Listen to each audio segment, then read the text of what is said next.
Hi, Firebirds. So, we just got back from camping when I'm recording this. And I'm recording 2 videos today. And I'm also doing 2 chapters in this video. If my lighter works. There we go. If you hear any background noises, that's my fiance who has decided to do his homework in here. But he's promised me he'll be quiet, so hopefully it won't be too big of a deal.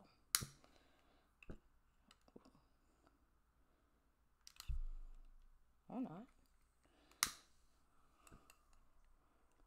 Or not.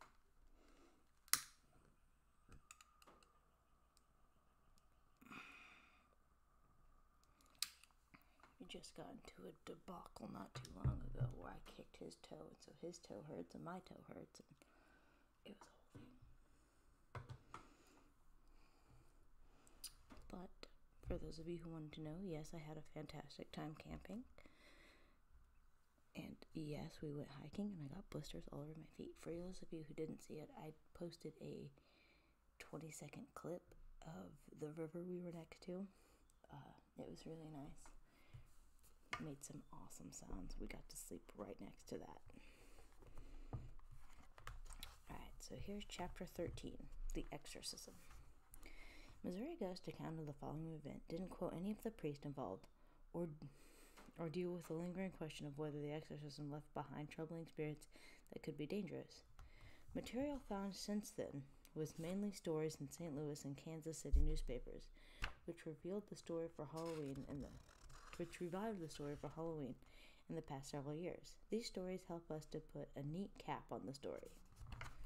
I've got some tea over here too. My mouth is a little dry.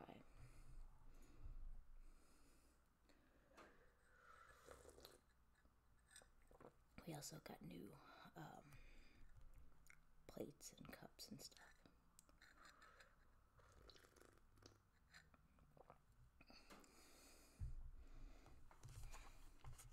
But first, a refresher on what took place. With new data inserted. The boy affected was named Douglas Dean, and he lived with his parents in a Washington, D.C. suburb. His family felt that their problems began when he tried to reach a deceased aunt via a Ouija board.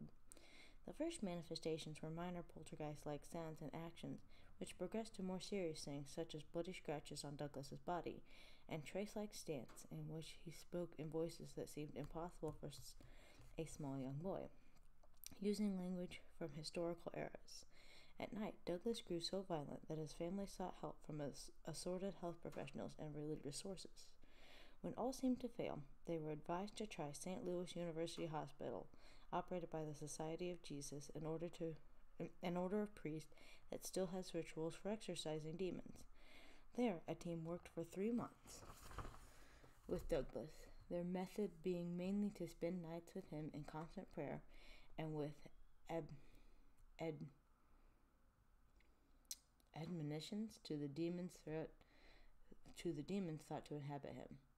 The priest finally succeeded with Douglas, and Douglas went home and on to a normal life, which he lived in anonymity. Though some of what the boy did, while in apparent power of demons, was as repulsive as events depicted, the Exorcist novel and movie based on this episode, nobody involved died then. All lived out normal lifespans. One of the senior priests, Father William S. Bodern, was said by a Post-Dispatch writer to have been permanently damaged physically and emotionally. Most of the men who worked with Douglas are gone now, but 2 priests quoted were scholastics, priests in training. At the time, and had tasked as assistants to the others. Father Walter Halloran and Paul Reinert both told reporters that Douglas truly was possessed. Father Bodern was quoted as saying the same to friends, though he never publicly discussed his role in the exorcism. One loose end about Missouri's exorcism has been whether or not the rooms where it took place are haunted. Various stories have been told about them. The most prevalent has been that rooms that saw this remarkable activity were sealed off, furniture inside, but are the sites of strange happenings. Actually, the Post-Dispatch story said Douglas was kept in the west wing of the old Alexian Brothers Hospital, long since razed. The house the Dean family occupied when their problems started has since burned. The reporter quoted some who said it was deliberately ignited by firefighters to use for practicing their skills.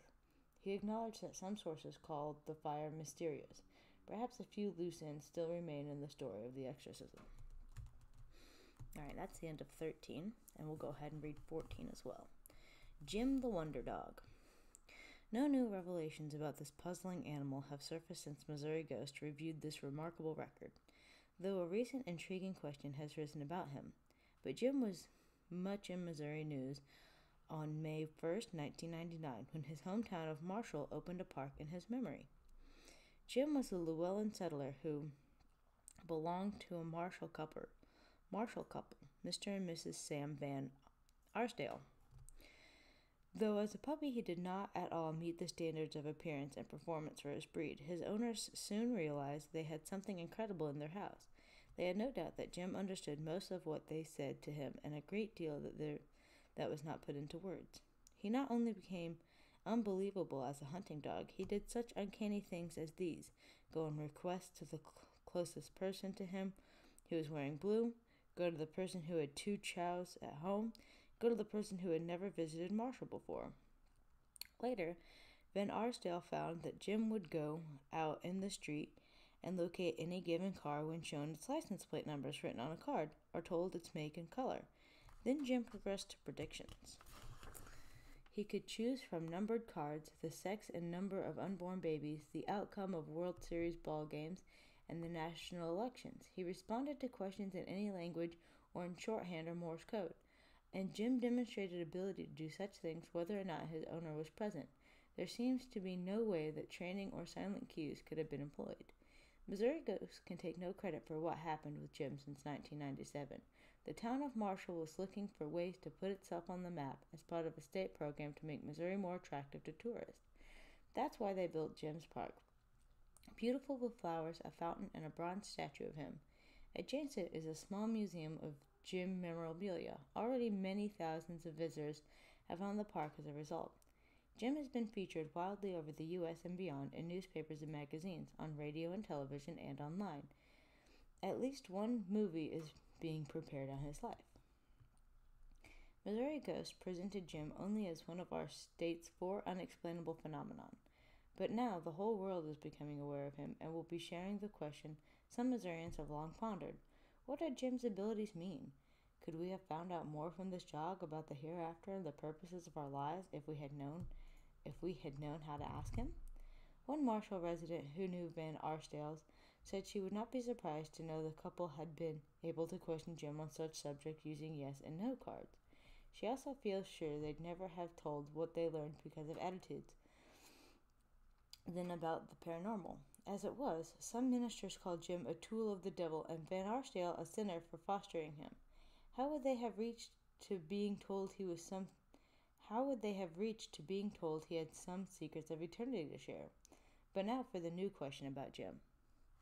Evelyn Counts is a Marshall resident who took a leading role in securing funds for Jim's Park and making arrangements to bring the park into being. She traveled wildly to give speeches and wrote a booklet about the dog for use in prompting this park and museum. Though Jim was dead before she and her husband moved to Marshall, Miss Counts undertook the job of immortalizing him because her late husband had been so captivated by the dog's exploits. As a traveling sales representative, Counts was regularly in Marshall and stayed at the Ruff Hotel because that's where the Van Arsdales and Jim lived. Counts told his wife how unbelievable the dog was and how awestruck his audiences always were. One night, fall of 1999, when Mrs. Counts and a friend who were closing up the park for the evening and locking its gate, they discovered a dog outside who stunned them. He was the very image of Jim, she said, and he was behaving in a strange way. When we first saw him, he was staring at Jim's statue as if entranced. He would occasionally move away and then come back and stare some more. She says that she wanted this dog from the moment she saw him. It was as if it was meant to be, she says. though it has been years since she kept a dog of any kind, and those she had were usually small. If he's a stray, I want him, she told her friend. The other woman went to check for a collar and tags, though the gym double wore none. He was well groomed and in good flesh. He pleasantly accepted handling from a stranger, but made no effort to integrate himself. He went back to staring at the statue. Then a pickup truck passed, and the gym lookalike followed it for a little more than a block. The woman supposed that the driver was his owner, and that the dog lived on a nearby farm and had come to town in the truck. But he did not follow with any great determination, nor with the desperation one would expect from a dog who was being left behind.